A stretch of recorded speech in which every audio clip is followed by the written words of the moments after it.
Lo dico essendo io stesso un azionista di Veneto Banca. In questi anni abbiamo lasciato gestire evidentemente male la banca.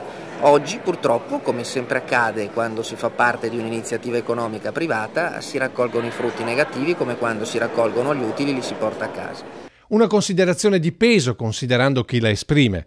Che il caso Veneto Banca sia seguito con attenzione non solo da BCE e Banca Italia ma anche dallo stesso Ministero dell'Economia sottolinea come il risparmio trevigiano e veneto abbia un peso non indifferente nei bilanci nazionali.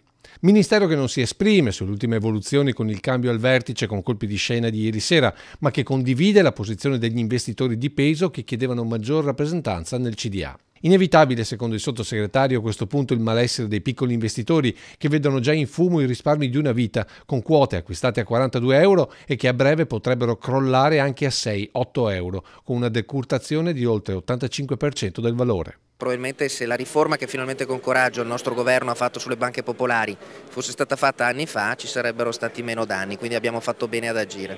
Per Zanetti comunque l'opzione borsa e aumento di capitale è inevitabile. Nell'immediato questo è vero, se c'è una ripartenza della banca il valore ricomincerà a salire, anche se le perdite presumibili saranno talmente tanto ingenti che diventa una questione di lunghissimo periodo. E d'altro canto, arrivati a questo punto, è evidente che non ci sono tante altre soluzioni. Il consiglio da sottosegretario all'economia ma anche da investitore è questo. Non le venderò, vediamo cosa succede, anche perché se la quotazione di partenza sarà sicuramente poco premiante, nell'arco magari di qualche anno potrebbe almeno esserci un parziale recupero di valore.